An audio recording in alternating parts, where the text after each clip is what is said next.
Assalamualaikum warahmatullahi wabarakatuh.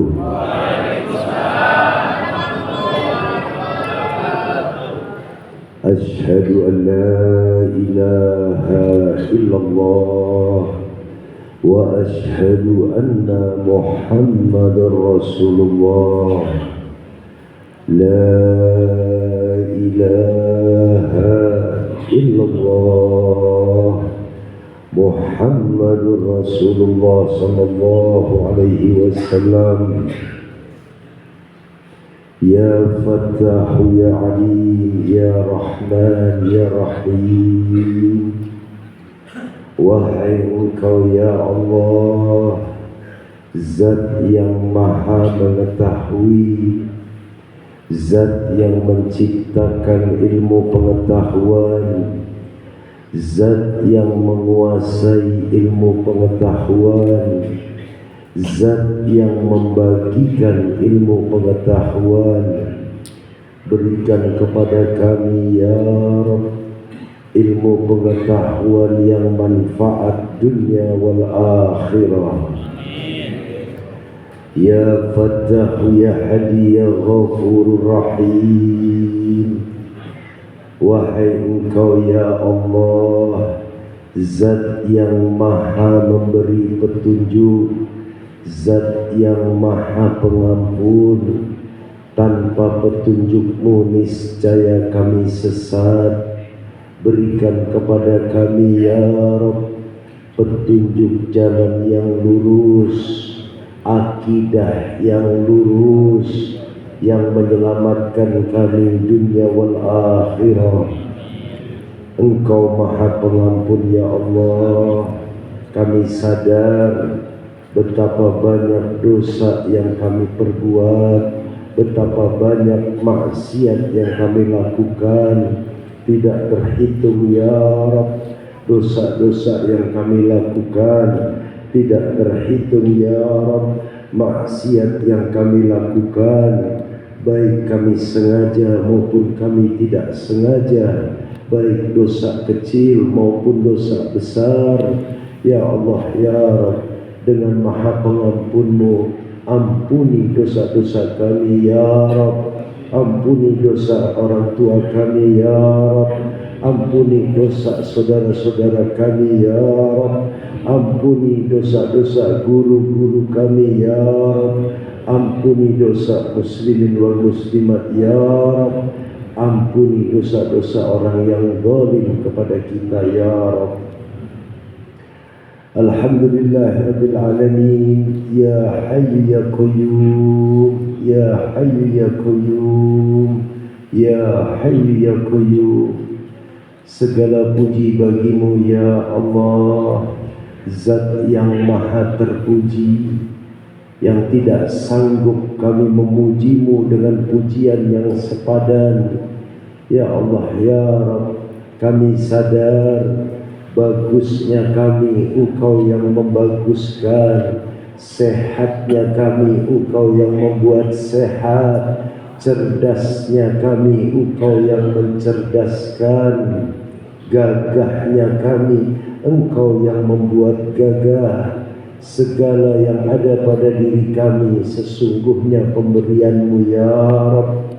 Karena itu ya Allah ya Rabb, jauhkan sifat sombong di hati kami, jauhkan sifat ujub di hati kami, jauhkan sifat iri dengki di hati kami, jauhkan sifat hasud di hati kami, jauhkan semua penyakit-penyakit hati kami.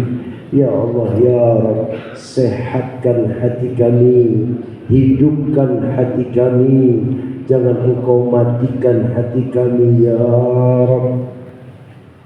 Engkau maha bersendiri-sendiri ya Allah. Engkau maha hidup ya Allah. Hidupkan keadaan kami dengan kemuliaan dan keberkahan. Hidupkan keadaan kami dengan keadaan yang selamat dunia wal akhirah.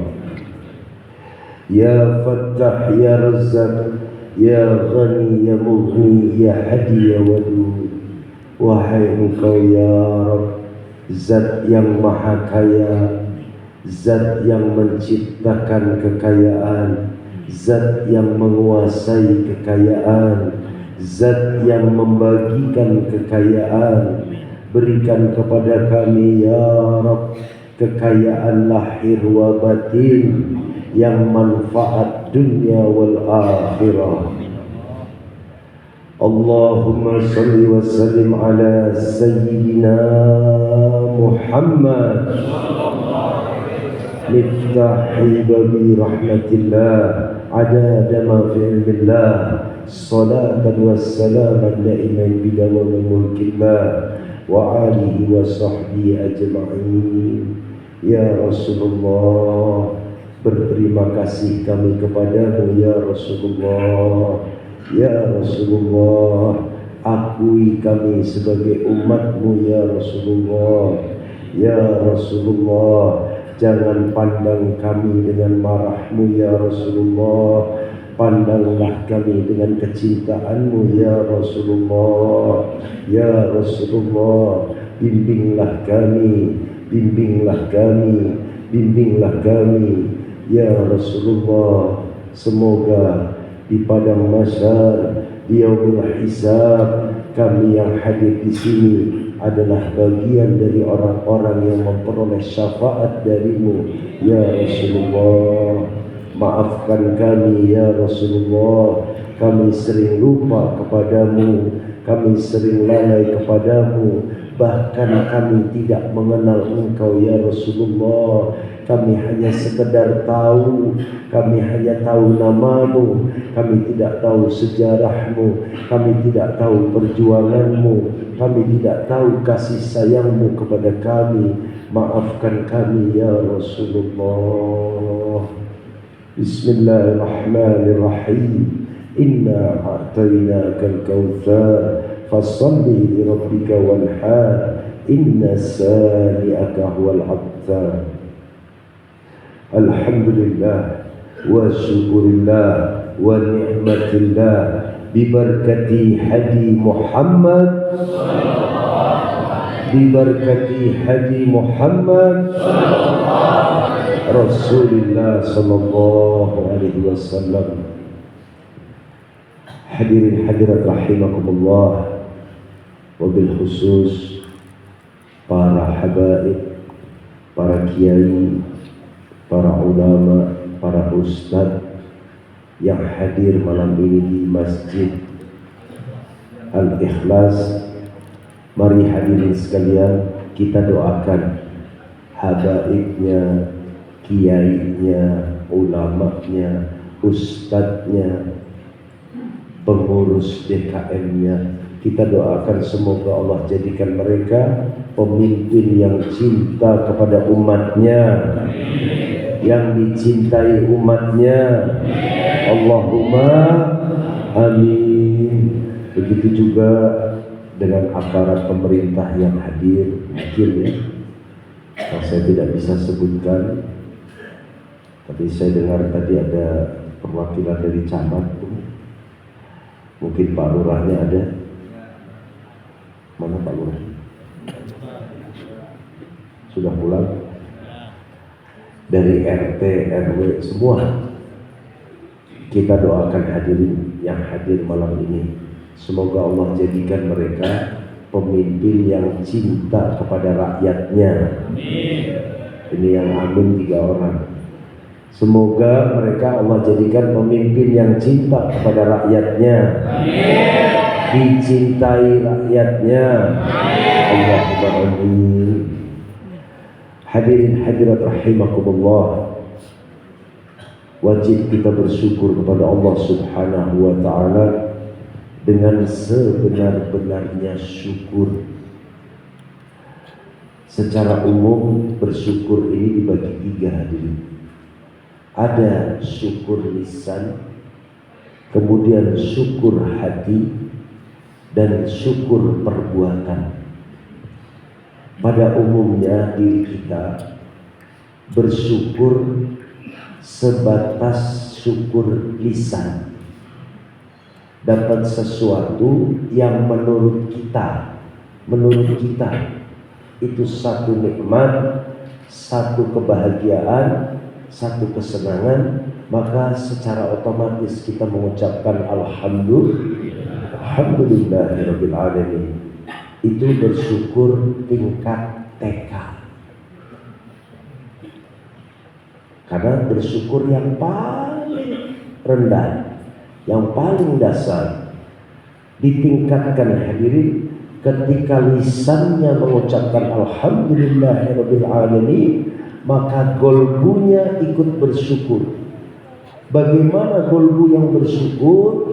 Golbu yang sering mengingat Allah Ta'ala, golbu yang sering mengingat baginda Nabi besar Muhammad Sallallahu Alaihi Wasallam, golbu yang sering diperiksa penyakitnya, dan golbu yang selalu mengaitkan segala sesuatu kepada Allah Ta'ala dan Nabi-Nya. Jadi ketika kita memperoleh sesuatu nikmat, contoh ketika kita minum, umpama selesai minum kita mengucapkan alhamdulillahirabbil alamin, maka hati ikut mengucapkan ya Allah ya Rabb, sesungguhnya air ini bisa aku minum adalah karena kasih sayangmu ya Allah. Itu contoh kecil. Kalau mau diperdalam silahkan. Baru setelah itu syukur perbuatan. Contoh yang paling nyata, contoh yang insya Allah lengkap dari syukur lisan, syukur hati, dan syukur perbuatan adalah acara malam ini. Dikasih sehat oleh Allah Ta'ala, dikasih bisa oleh Allah Ta'ala, dikasih rizki oleh Allah Ta'ala, bersyukur mengucapkan Alhamdulillah, hatinya tergerak untuk mengadakan perayaan Maulid baginda Nabi besar Muhammad Sallallahu Alaihi Wasallam. Kemudian dilakukan acara ini, namanya syukur perbuatan. Banyak orang berhenti hanya di lisan, jangankan syukur perbuatan, syukur hatinya tidak dilakukan. Makanya mudah-mudahan hadirin sekalian, malam ini kita berkumpul di sini, insya Allah kita bersyukur dengan lengkap. Syukur lisan, alhamdulillahirabbil alamin. Syukur hati, kita sadar semua ini pemberian Allah Ta'ala dan berkah baginda Nabi besar Muhammad Sallallahu Alaihi Wasallam. Maka kita bersyukur mengadakan acara perayaan Maulid baginda Nabi besar Muhammad SAW. Hadirin hadirat rahimakumullah, malam ini sedikit saya ingin membahas tentang bagaimana, sejauh apa kita mengenal baginda Nabi besar Muhammad SAW. Bersyukur saya tadi mendengar sebelumnya diterangkan tentang fadilah keutamaan. Hadirin sekalian, Rasulullah SAW cintanya ke kita itu lebih cinta Rasulullah dibanding cinta kita sama diri kita sendiri. Kenapa sampai seperti itu? Karena Rasulullah SAW amat mencintai umatnya dan gak mau umatnya sengsara, wabil khusus di akhirat. Makanya Nabi Muhammad SAW tidak pernah berhenti di zaman Nabi sampai yaumil kiamah. Nabi terus-terusan memperhatikan umatnya. Contoh yang paling nyata hadirin sekalian, apakah ada manusia seperti Rasulullah SAW dalam keadaan dicabut nyawa, ruh dicabut, dalam keadaan kesakitan, masih mikirin umat? Sampai-sampai di dalam riwayat, sedikit saya agak ke belakang, malaikat Israel, ini malaikat yang anti suap. KPK nggak ada apa-apanya sama malaikat Israel.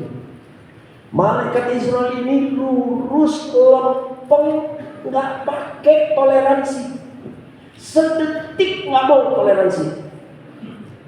Misalnya jam segini, menit segini, detik segini mesti dicabut. Minta malaikat sedetik aja nggak bisa. Tapi Allah Ta'ala memerintahkan malaikat Israel, temui kekasihku, tanya, kalau mau bawa, kalau nggak mau balik lagi. Bayangkan hadirin, Allah Ta'ala memberi spesialis, memberi hal khusus kepada Rasulullah SAW, sehingga malaikat Israel menemui Rasulullah, mengucapkan salam, assalamualaikum ya Rasulullah, aku Israel. Dan hadirin sekalian, malaikat Israel dandan paling rapi, paling ganteng ketika menemui Rasulullah SAW. Lalu malaikat Israel mengatakan kepada Rasulullah, ya Rasulullah, aku diutus menemuimu. Kalau engkau berkenan, ayo bareng. Ini bahasa gaulnya. Kalau engkau berkenan, ayo bareng. Tapi kalau engkau tidak berkenan, aku kembali lagi. Bayangkan hadirin, persoalan dicabut nyawa, Rasulullah dikasih pilihan. Kalau bahasa kasarnya, mau mati sekarang apa mati entar. Tapi apa jawaban Rasulullah SAW? Ya Israel, mana mungkin kekasih dipanggil oleh kekasihnya tidak mau datang. Kembalikan ke diri kita hadirin, seandainya dikasih pilihan sama Israel. Kang hoyong ayeuna kata Nabi kumaha? Saya yakin jawabannya, aduh Pak itu kayak nantinya tuh bukan nanti terus mau ibadah, mau ningkatin, enggak. Nanti dulu belum kenyang nikmatin dunia. Tapi Rasulullah tidak begitu. Singkat cerita, berjalanlah proses itu. Hadirin sekalian, mungkin yang hadir sudah banyak yang tahu, tapi saya sekedar mengingatkan.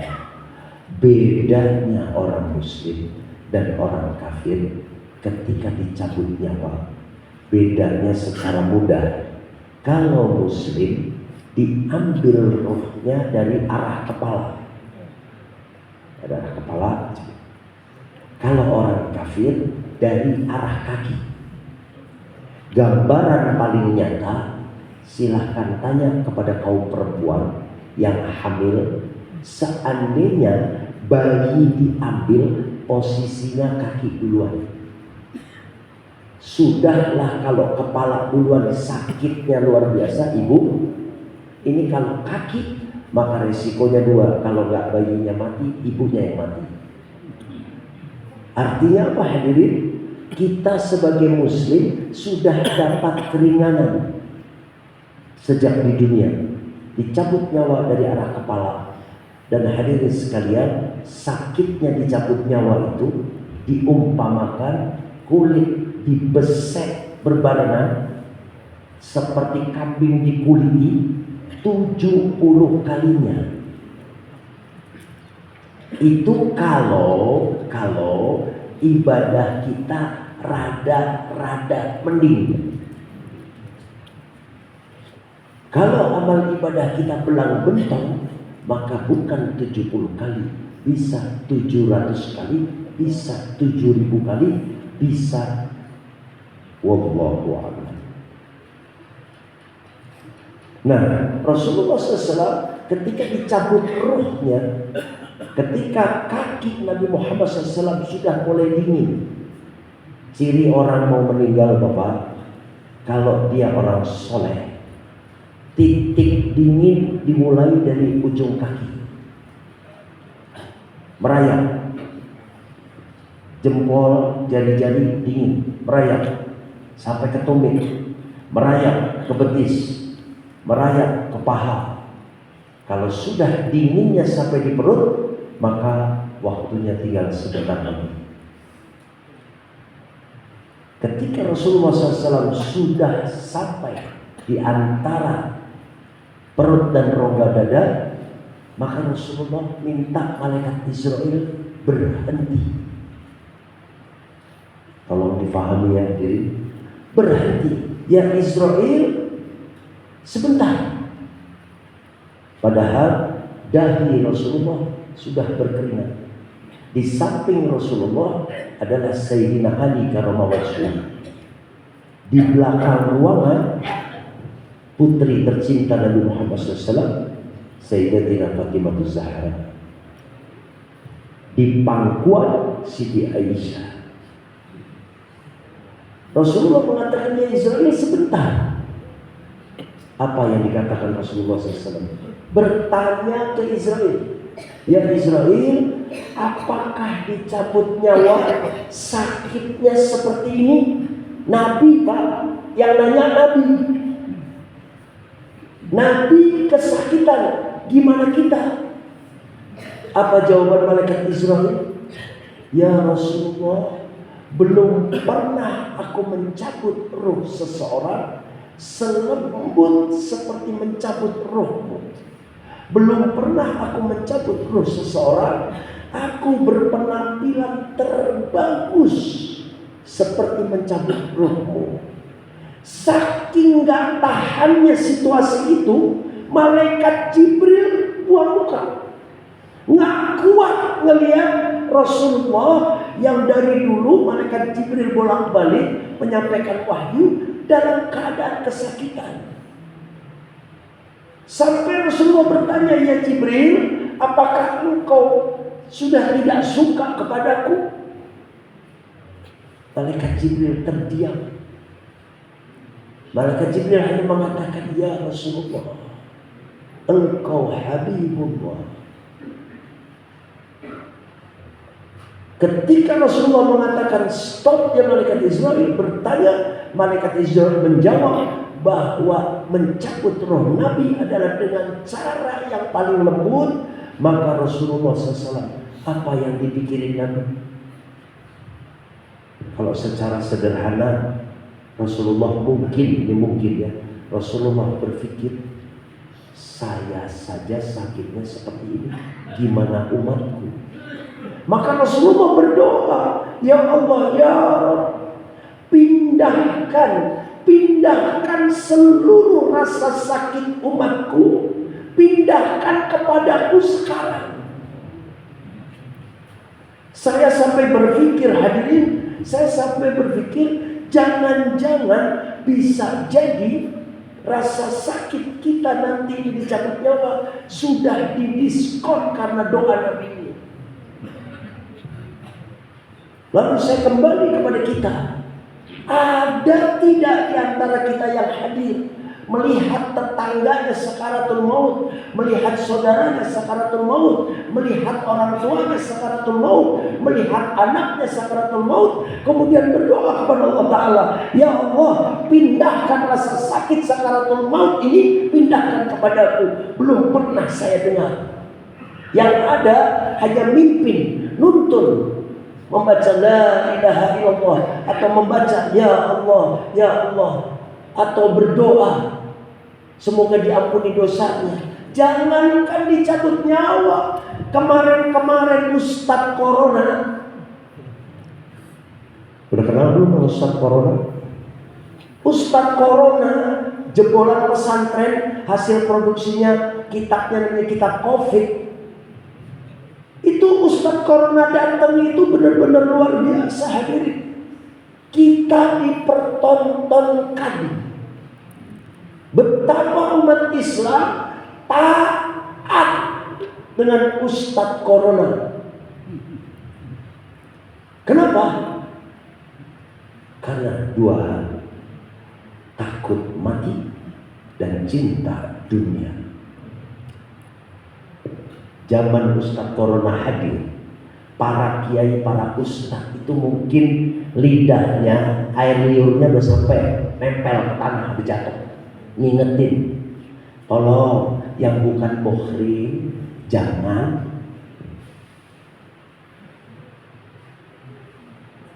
Ya, dulu pejabat Cipika-Cipiki, jangan diingetin bolak-balik, nggak ada yang takut. Ustadz Corona datang, langsung jaga jarak. Itu jaga jarak itu sudah perintah Islam 1400 tahun yang lalu. Tapi nggak ada yang nurut. Allah turunkan Ustadz Corona. Ya.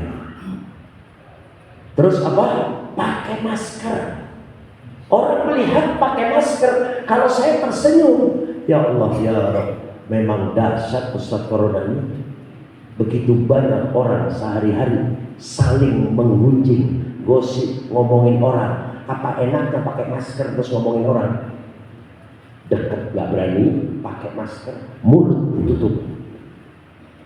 Nurut sama Ustadz Corona. Yang lebih dahsyat lagi hadirin, perintah cuci.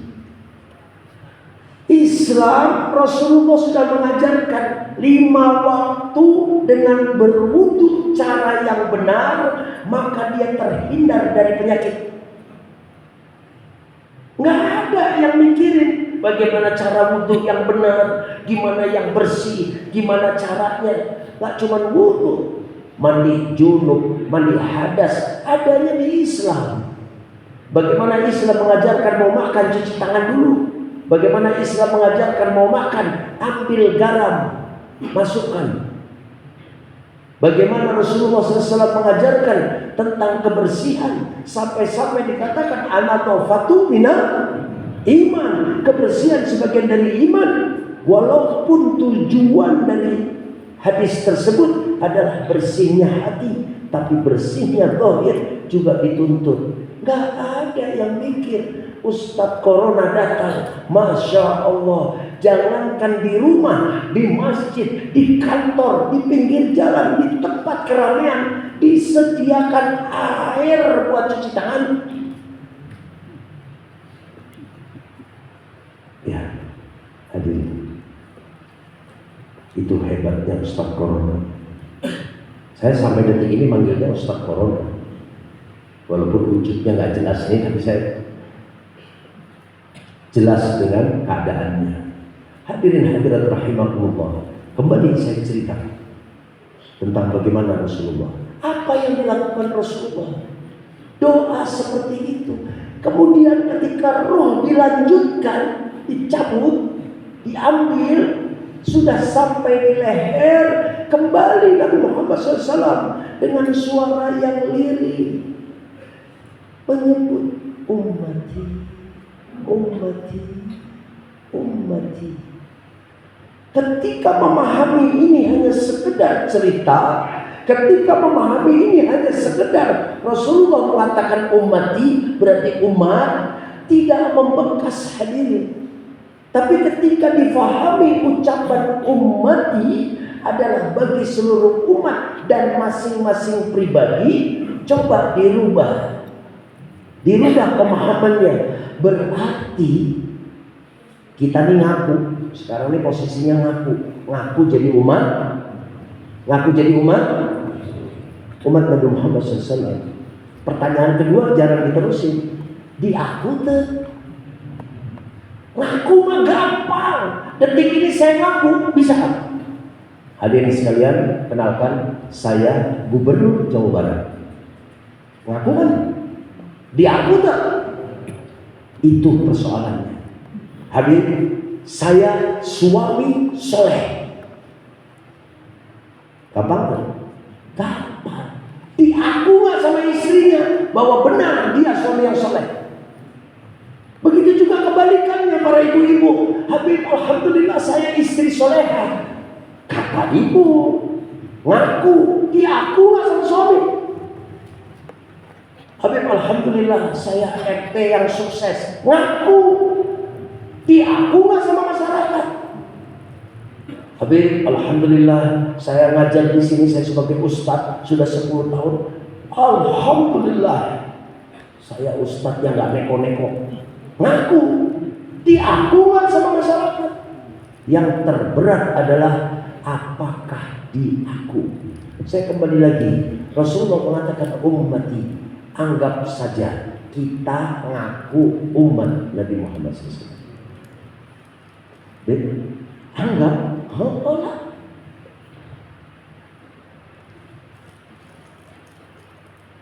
lagi mana mau ngaku umat?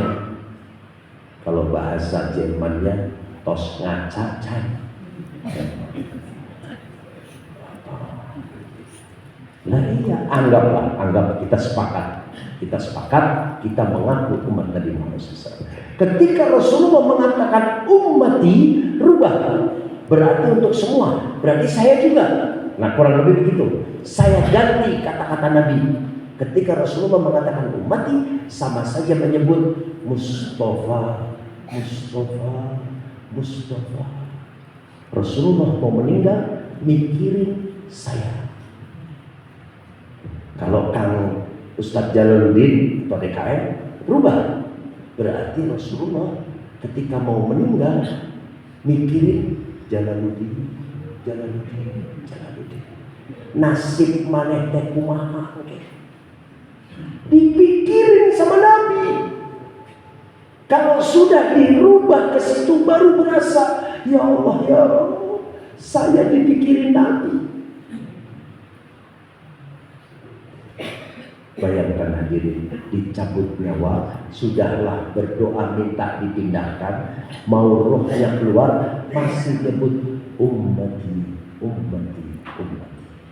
Ganti ummati jadi nama kita masing-masing. Nanti pulang ke rumah, selesai acara ini pulang ke rumah, masuk kamar, kunci pintu sendirian, terus seakan-akan Rasulullah ada di sebelah, lagi mau meninggal, Rasulullah nyebut Nurdin, Nurdin, Nurdin, kumaha maneh di pikiran ku urang. Baru berasa di sini. Ya Allah, Nabi Muhammad SAW mikir sampai sebegitunya, sedangkan kita hadirin belum tentu sebulan sekali terang-terangan duduk sendiri mikirin Nabi Muhammad SAW.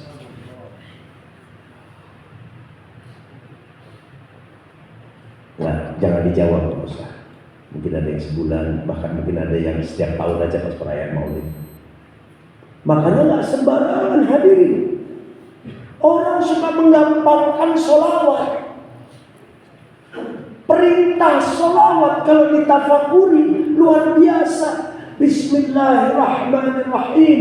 Innallaha wa malaikatahu yusholluna 'alan nabi. Dimulai dari situ. Allah Ta'ala dan para malaikat. Baru dilanjutkan, ya ayyuhalladzina amanu. Yang diperintah sholawat siapa? Orang-orang yang beriman. Kenapa tidak ya ayyuhal muslimun shollu? Berarti perintah sholawat bukan main-main. Kenapa? Yang diperintah si mukmin, bukan si muslim.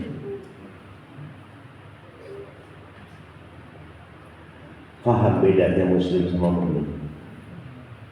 Pahamlah masalah.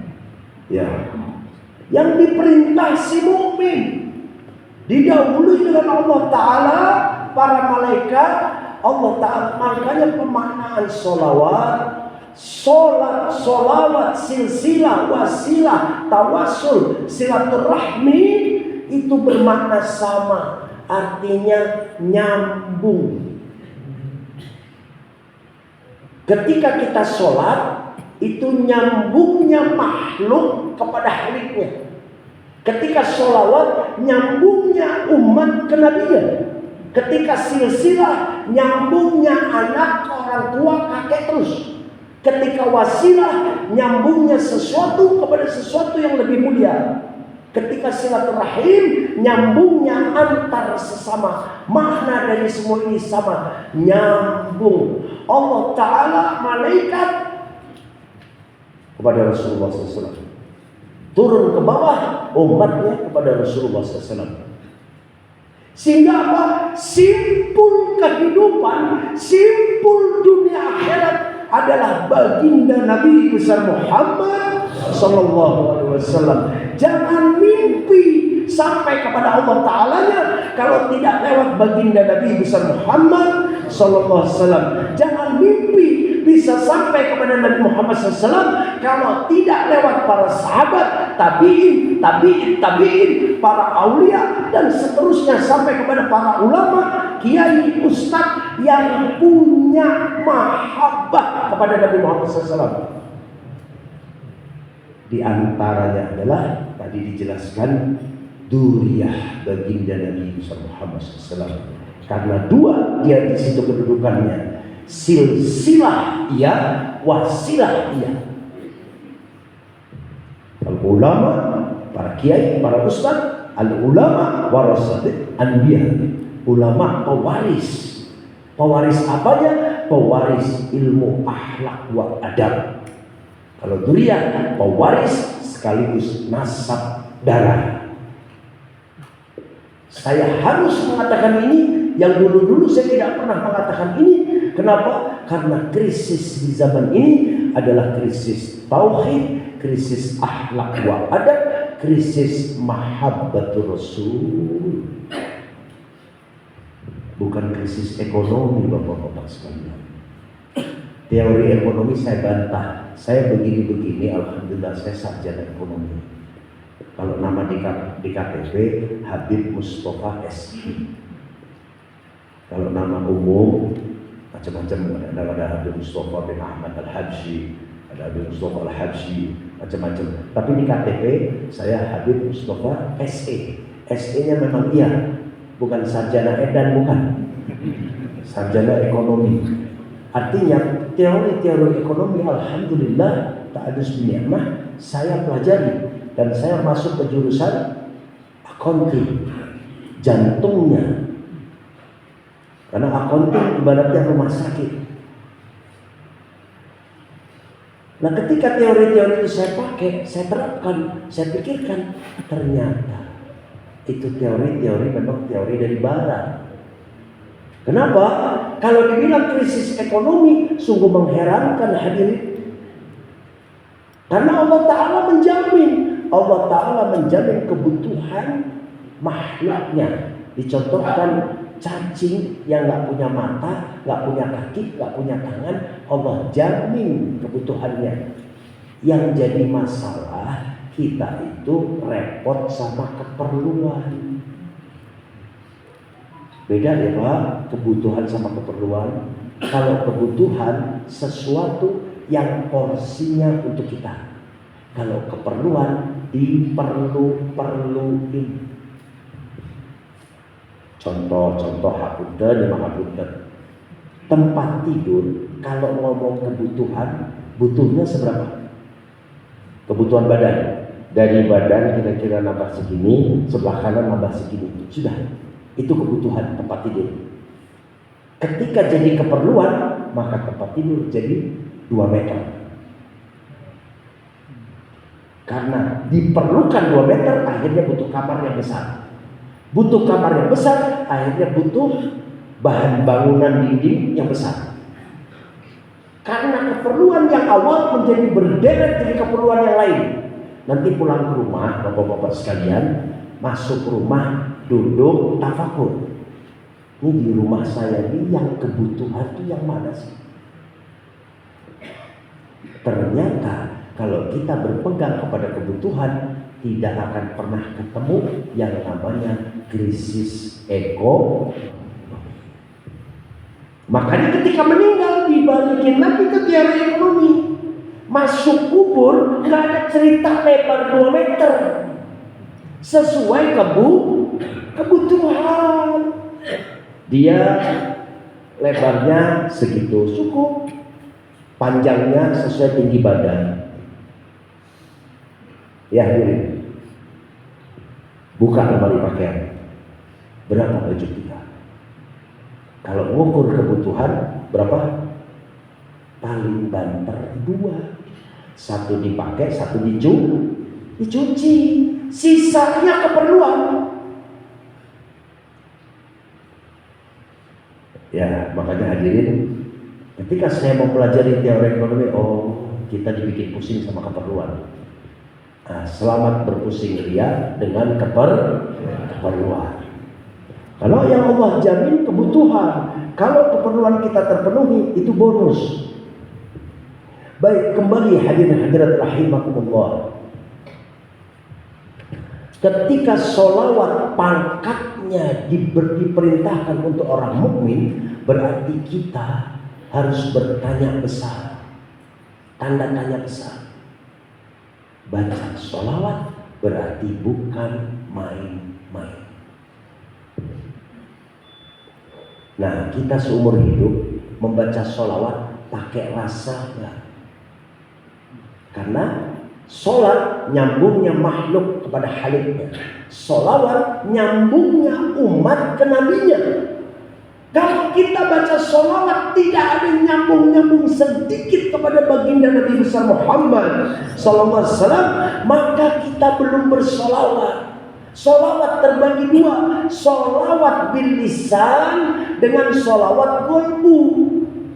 plus sholawat perbuatan. Mengadakan acara semacam ini ketika ikhlas seperti nama masjidnya, dengan ditempel mahabbah kepada Nabi, maka dari mulai perencanaan sampai malam ini panitia yang terlibat seluruhnya sedang bersolawat. Iya, panitia runding nih, kayak kumaha. Wah, ini makanannya apa nih? Ini kan perayaan Maulid. Ini gimana? Itu selama berbicara itu berarti mereka sedang bersolawat. Kenapa? Lagi nyambung sama nabinya. Makanya saya ajarkan di majelis saya ajarkan membaca solawat harus pakai rasa. Misalnya contoh. Solawat adrik ini bahasa saya. Ini solawat ngareng, solawat manjang. As-salatu wassalamu alaika ya sayyidi ya Rasulullah khudh biyadi qallat hillati adrikni.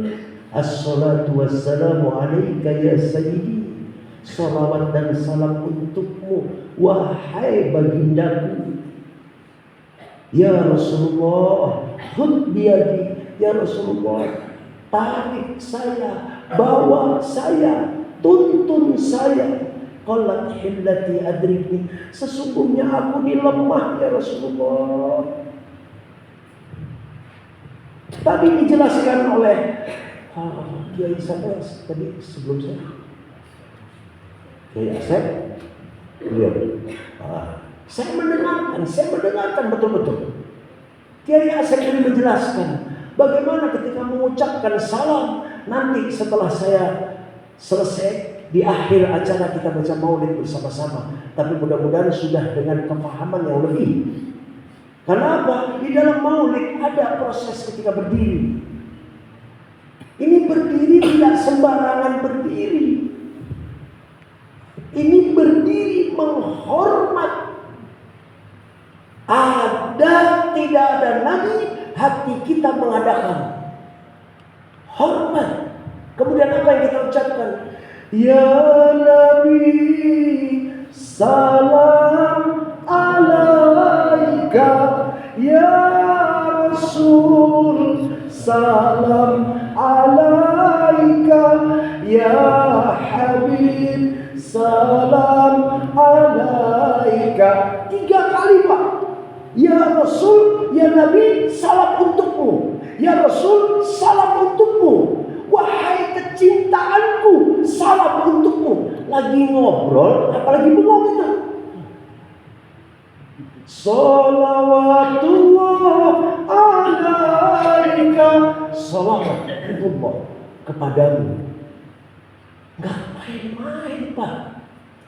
Bayangkan nyapa Nabi, ngasih salam Nabi, tapi ada sebagian dari umatnya dengan gaya yang sangat kurang ajar. Ya Nabi, salam alaika. Lila kering. Bayangkan dia menyapa Nabi, tapi hatinya menolak kehadiran Nabi. Dia lebih tahan menunggu ketika BRT yang cuma 600.000. Dia lebih tahan nunggu ketika nonton pertandingan sepak bola siaran langsung. Dia lebih tahan nunggu ketika dia pegang HP berjam-jam. Tapi salam ke Nabi, dia merasa lama, merasa tidak ada. Kalau saya katakan pantas laku umat.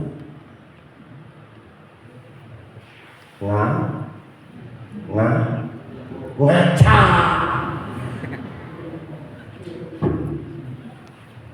Iya. Artinya kan kita ngeledek. Kalau ngeledek sesama masih ya teman sepermainan. Ini ngeledek Nabi. Ya Nabi, salam alaika. Ya Rasul, salam alaika. Kira-kira kalau di situ ada Rasulullah sedang berdiri berjalan di sini, bagaimana perasaan Rasulullah SAW? Disapa tapi dilepehkan, disapa tapi dihinakan, disapa tapi tidak dibutuhkan kehadiran Allah. Belum lanjutannya, habisnya salam, lanjutannya marhaban ya nurul aini. Marhaban kalau bahasa Jerman artinya wilujeng sumping. Selamat datang. Saha anu dongkap saha, kita yang ucap wilujeng sumping. Saha anu dongkap? Ya nurul ain, cahaya mataku. Ya Jadal Husain, kakek Sayyidina Hasan Sayyidina Husain. Telah nyebut marhaban ya nurul aini, marhaban Jadal Husaini, marhaban. Telah nyebut kakek Sayyidina Hasan Sayyidina Husain. Sahabat Rasulullah, tapi sikap kita marhaban ya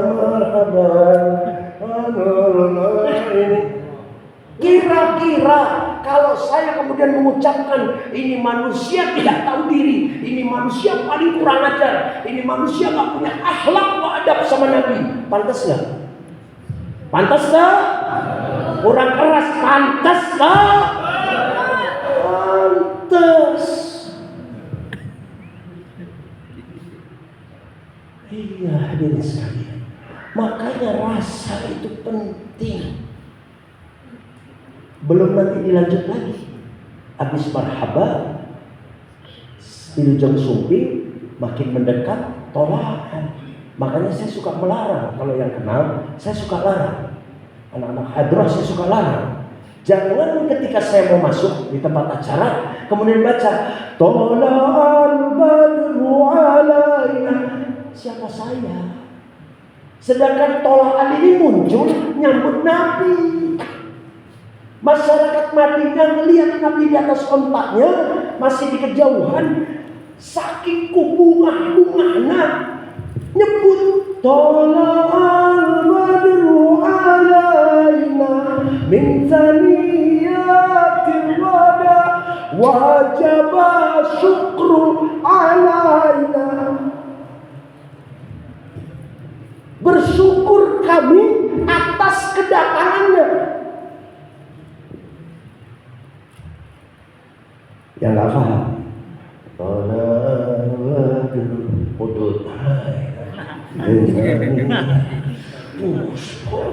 bahkan di tempat lain, beberapa tempat mata saya menyaksikan sendiri, santrinya disuruh marhabaan, ustadz kiainya duduk di ruang tamu ngobrol ngerokok, santrinya yang marhabaan. Saya geleng-geleng kepala, ya Allah ya Rabb, betapa hebatnya itu manusia merasa lebih mulia dari Nabi. Cukup santrinya yang menyambut Nabi, dia duduk di ruangan, nggak perlu nyambut Nabi. Terus saya suruh panggil kiai, terus saya suruh manggil ustadz kita, terus saya suruh manggil habaib kita.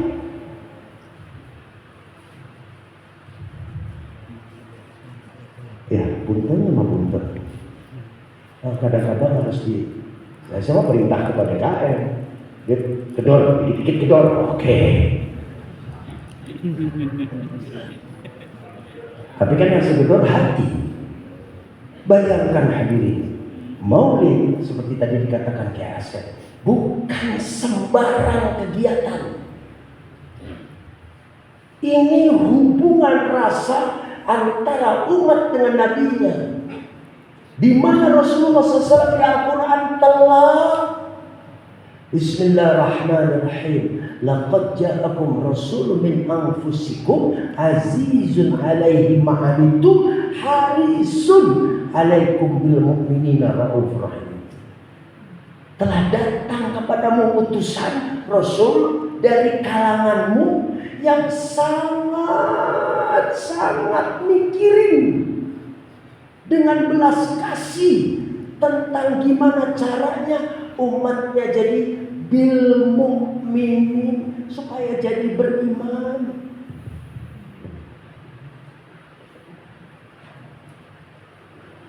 Makanya hadirin hadirat rahimakumullah, mudah-mudahan saya berharap setelah malam ini mulai ada permainan rasa kepada Nabi Muhammad SAW. Nanti pulang ke rumah, tadi PR yang pertama pulang ke rumah udah tahu, ingat gak? Naon?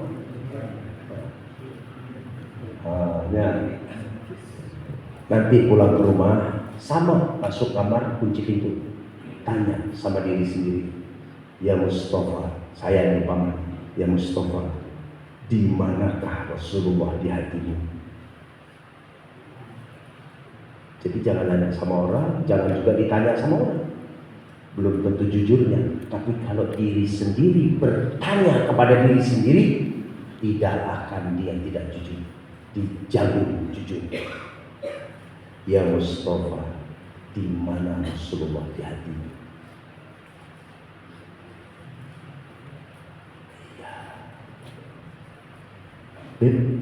Memang mahabbah ini perlu. Saya sih menyampaikan apa yang disampaikan Rasulullah SAW. Bahkan ancamannya lumayan rada-rada serem. La yu'minu ahadukum, la yu'minu. Ulama tuh kadang-kadang kesian sama umat ini, kesian, jadi diperhalus. La yu'minu ahadukum, tidak sempurna imanmu ketika ada yang lebih dicintai, baik orang tua, harta, atau apapun, dibanding cinta kepada Nabi. La yu'minu, kalau bahasa saya, tidak sah iman seseorang sebelum hatinya ada mahabbah dan nomor satu kepada baginda Nabi besar Muhammad sallallahu alaihi wasallam. Balik lagi nanti pulang, siapa lebih dicintai? Apakah kalian mencintai istri lebih dibanding mencintai Nabi? Apakah para perempuan lebih mencintai suami dibanding cinta sama Nabi? Apakah lebih cinta jabatan dibanding cinta sama Nabi? Apakah lebih cinta dengan harta dibanding cinta dengan Nabi? Apakah lebih cinta kepada sesuatu dibanding cinta kepada Nabi? Yang tahu diri masing-masing. Saya suka ngomong sama istri saya, wahai istriku, saya mencintai kamu sisa. Oke, sisa. Berarti ada yang lebih dicintai? Ada. Siapa? Nabi Muhammad SAW. Kamu cintai saya sisa. Nah, nanti pulang yang punya pemajikan ngomong, wanita? Hah? Kan tadi dia bilang layu minum wanita. Cemen. Iya, Rasulullah yang bilang, dan dalam riwayat jelas mutawatir, Sayyidina Umar Ibnu Khattab terkenal sampai hebatnya Sayyidina Umar ini, kalau setan papasan dari sana Sayyidina Umar, setan kesini kabur setannya. Saking itu ditanya oleh Rasulullah, ya Umar, siapa yang paling kau cintai? Diriku ya Rasulullah. Kata Sayyidina Umar. Jawaban Rasulullah, lah, cintai aku lebih dari dirimu mencintai dirimu. Dan Rasulullah mengatakan, la yu'minu. Saya mengambil garis tengah tapi agak saklek. Jadi bukan tidak sempurna, belum sempurna, kayak lembeh, tidak sah.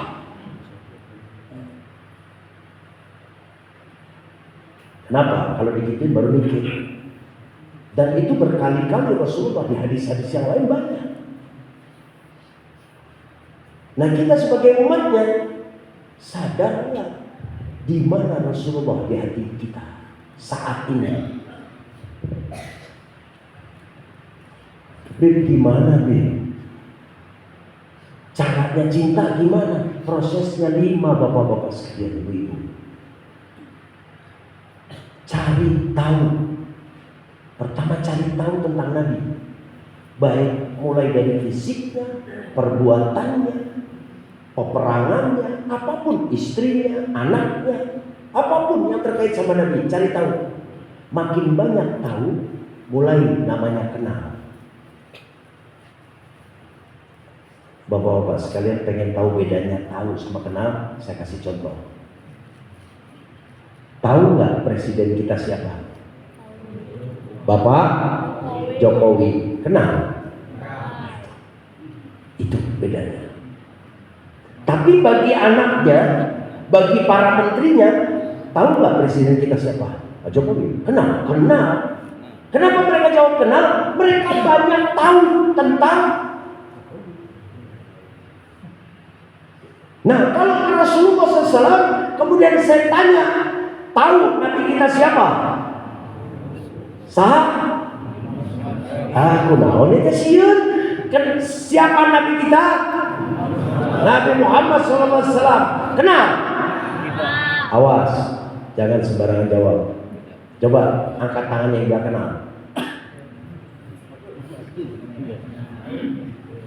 Nah, ya iya, kalau bilang kenal harus dibuktikan. Artinya bagaimana sampai tahap cinta kalau baru sekedar tahu. Saya kasih contoh Bapak. Besok Bapak temui di kampung ini yang non muslim. Temui. Suruh apa ini? Tanya sama dia. Tahu nggak nabinya orang Islam? Saya yakin 100% dia akan tahu. Dia jawab, Muhammad. Kenal kan? Asal tadi orang. Kenapa saya harus kenal? Betul nggak jawaban dia? Betul. Tapi balikin ke kita. Lah kalau dia tahu, saya juga tahu. Dia nggak kenal, saya nggak kenal. Terus bedanya apa saya sama dia?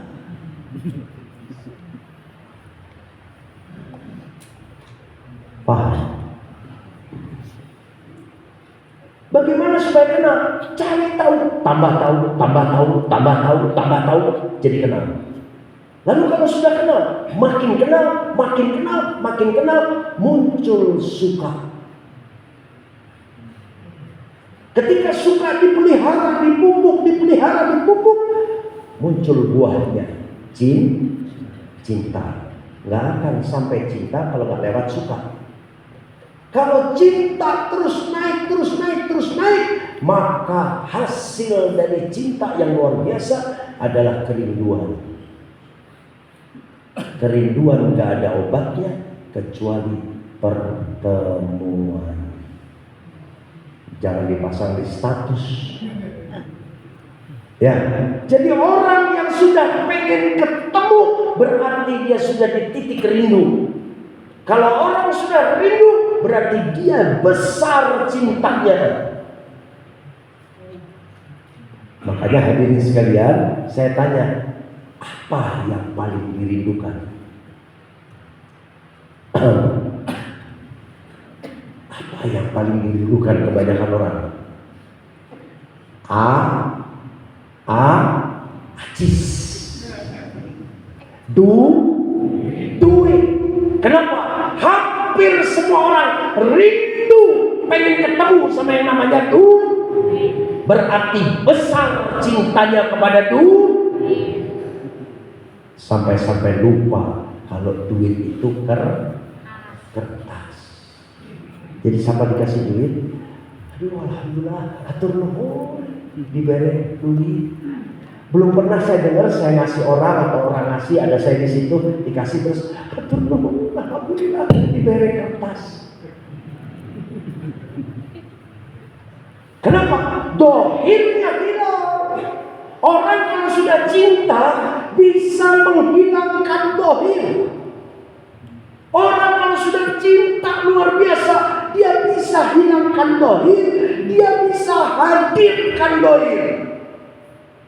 Contoh, ketika orang sudah cinta sama uang, dohir kertasnya hilang. Apa buktinya? Dikasih warna hijau, mesem tapi biasa. Begitu dikasih warna biru, mesemnya agak lebar. Dikasih warna merah, dikasih segepok cium tangan. Artinya apa? Dohirnya hilang. Yang dia perhatikan nilainya, manfaatnya, keberadaannya, bukan fisiknya. Kalau orang cinta kepada Nabi Muhammad SAW, ada rasa cinta di hatinya. Dia baca maulid ketika dia asraqah, ngucap ya Nabi salam alaika, yakin saya hadir Rasulullah. Kenapa? Dia hadirkan kecintaannya. Dia tidak butuh dohirnya.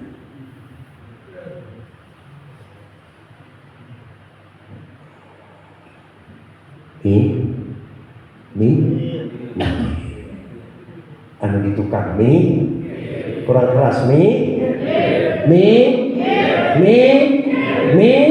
punten saya ulang-ulang supaya apa? Supaya masuk hanya orang teh kudu mikir.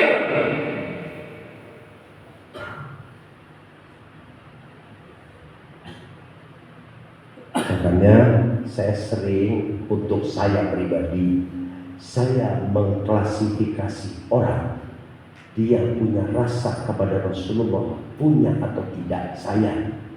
Saya melihat ketika dibaca maulid, ketika asraqah, sikap dan akhlaknya seperti apa. Itu menggambarkan kecintaannya. Kenapa? Orang kalau sudah rindu, jangankan dohirnya, disebut namanya sudah resep. Dan hebatnya cinta, apapun wujudnya ke sana. Contoh, yang muda-muda banyak Pak? Yang belum nikah banyak, masalah banyak. Ya, contoh, seorang pemuda mengirim WA ke seorang gadis yang dia cintai. Assalamualaikum Neng, damai. Ya kan? Si perempuannya yang juga cinta itu baca WA, baca tulisan, tapi kupingnya ngedengar dan tulisan itu bersuara suara si lakinya. Assalamualaikum Neng, damang. Ini yang ceweknya nih. Lalu yang perempuannya membalas, Waalaikumsalam Pak, alhamdulillah damang, aan junaon. Ini yang laki baca, muncul suara perempuan dan suara orang yang dicintai. Waalaikumsalam Pak, damang, alhamdulillah, aan junaon. Enggak akan di telinganya suara laki-laki, enggak akan.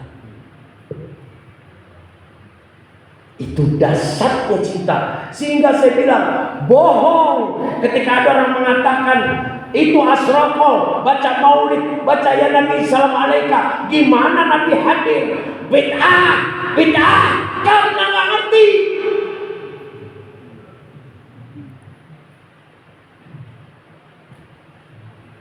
Padahal sehari-hari yang mengatakan bid'ah, sehari-hari mereka bermain dengan rasa.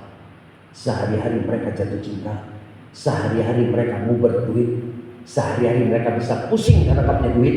Sehari-hari mereka bisa tersenyum ketika nemuin duit. Bid'ah.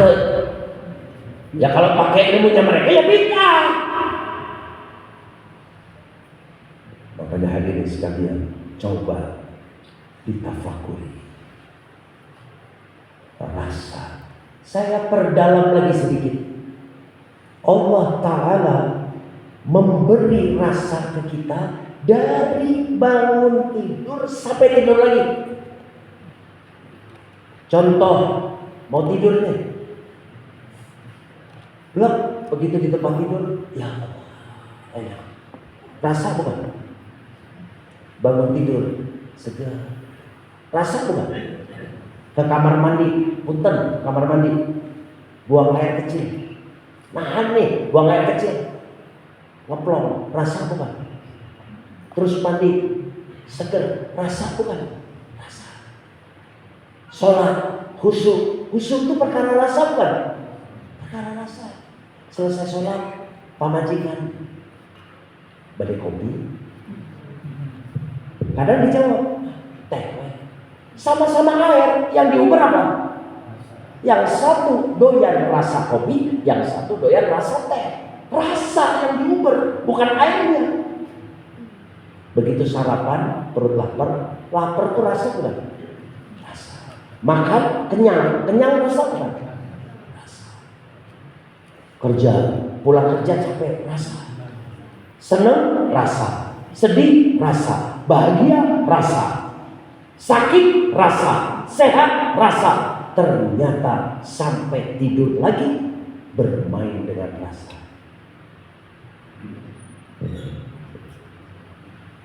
Lalu ketika kita bilang ke nabinya pakai rasa, pita.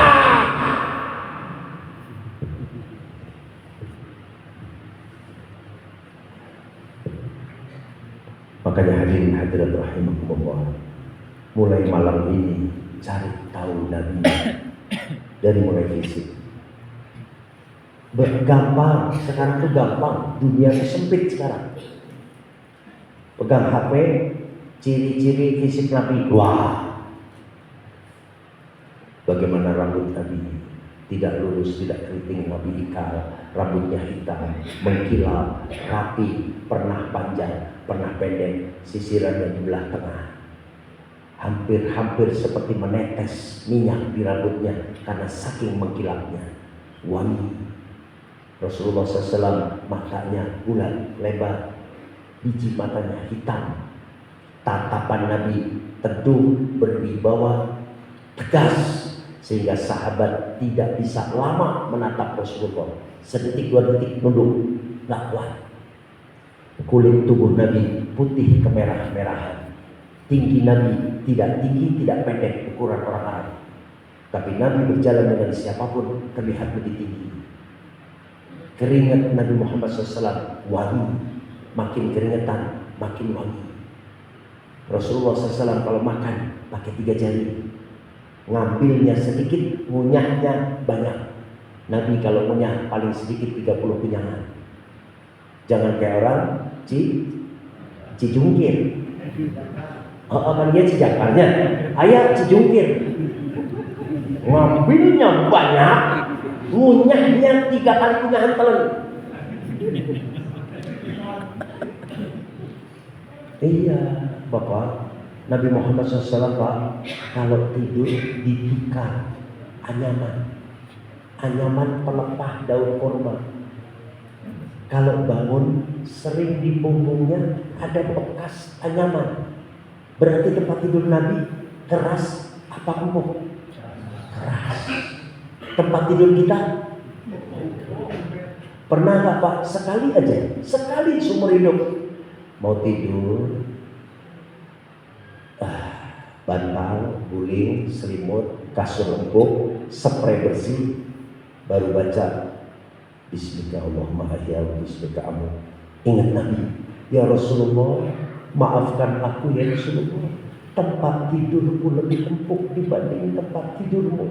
Engkau dengan anyaman tikar daun korma, aku dengan kasur busa, spray yang bersih, bantal guling. Sedangkan engkau ya Rasulullah, engkau kekasih Allah Ta'ala, engkau tidur di anyaman. Aku belum sanggup ya Rasulullah, maafkan aku ya Rasulullah. Ayat itu gak usah soal tidur, soal makan. Nabi Muhammad SAW sering laparnya daripada kenyangnya.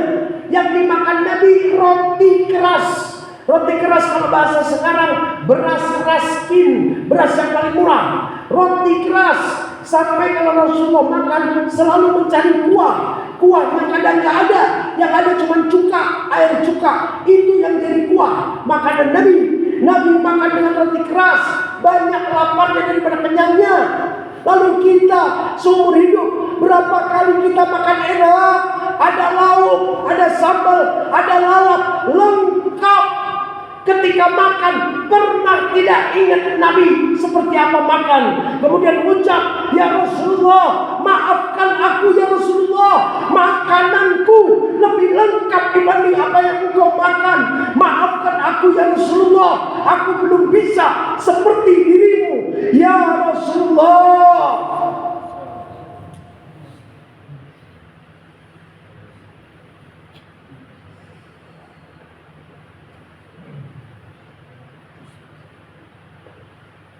Itu nyemplik.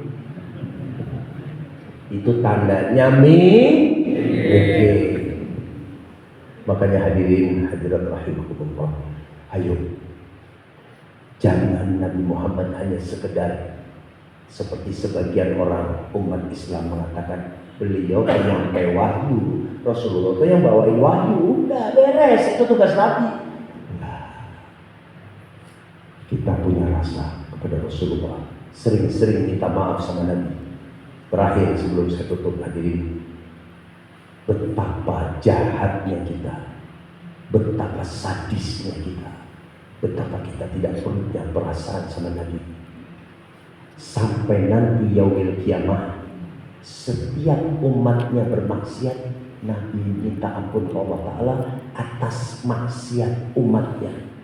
Saya Mustafa bin Ahmad Al-Habsyi maksiat, Nabi minta ampun atas maksiatnya yang dilakukan Mustafa bin Ahmad Al-Habsyi.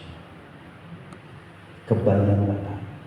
Seumur hidup berapa kali kita maksiat, sebanyak itu kita bikin sedih Nabi, sebanyak itu kita bikin repot Nabi. Demikian juga kalau umatnya beramal soleh, maka Nabi bersyukur kepada Allah Ta'ala atas amal soleh umatnya. Kalau Mustafa beramal soleh, maka Nabi bersyukur kepada Allah Ta'ala atas amal soleh Mustafa bin Ahmad Al-Habsyi. Begitu juga kepada bapak-bapak semua. Pulang ke rumah, tafakur lagi. Berapa ratus kali saya bikin sedih Nabi.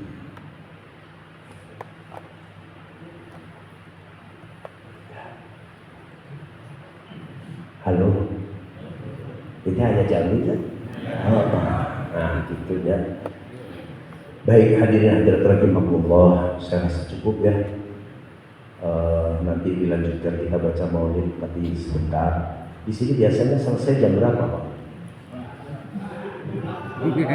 Hah?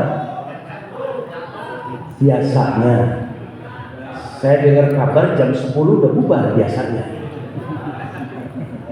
Ini sekarang jam berapa? Jam 11. Insya Allah nanti kita baca maulid selesai jam 1. Siap? Siap?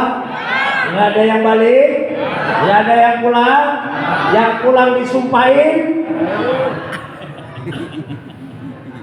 Enggak. Saya tetap ketika saya diberitahu, saya juga ngukur. Insya Allah sebelum jam 12 itu sudah selesai. Tapi kalau hadirin menginginkan lama, saya ngikutin. Tapi kalau kenabinya udah cukup 10 menit aja saya udah, ya marah. Ya, jadi saya kumaha permintaan. Tapi insya Allah hadirin, hadrohnya di mana? Nanti tahun depan umpama tahun depan Allah takdirkan lagi, ya hadroh di depan. Karena yang mimpin itu di depan hadroh.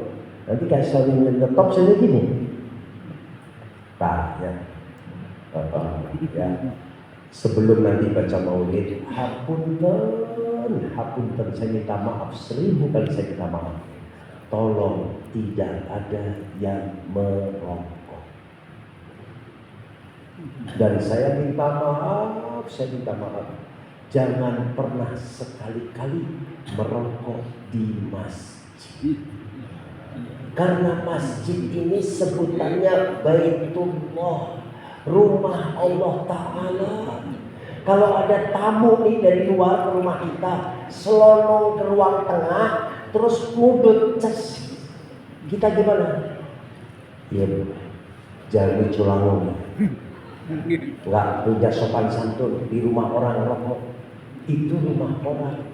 Ini Baitullah, rumah Allah Ta'ala. Pakai akhlak wa adab. Kalau mau rokok batas pagar. Di luar pagar silahkan. Saya juga masih merokok. Saya masih merokok, bukan berarti saya ngomong begini saya nggak merokok, kan saya masih merokok. Dan tempat yang saya takuti untuk merokok, pertama masjid, kedua tempat majelis taklim, ketiga tempat di mana dikuburkan orang-orang alim dan soleh di sana. Paling takut saya. Kenapa? Karena saya merasa tidak punya akhlak wadah. Jadi mudah-mudahan malam ini insya Allah saling mengingatkan. Besok-besok ada yang merokok, ingetin kita itu sanes ronda, pos ronda, punten kita itu sanes warung kopi, punten kita itu sanes kafe. Kan kalau ngingetinnya enak kan orang juga gak tersinggung. Punten kamari-kamari dia abdi teh ngarokok, ayo namanya sakre libur. Sieun ditabok Israel.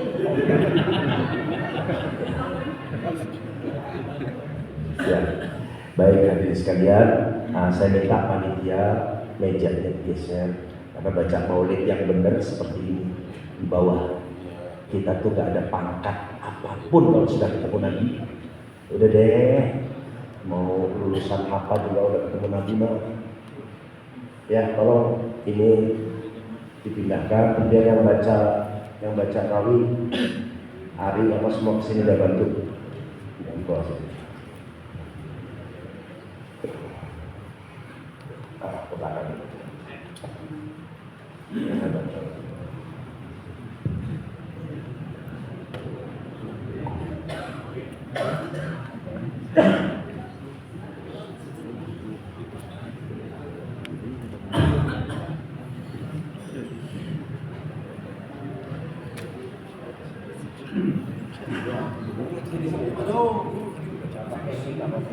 Terus saja, itu saja dia.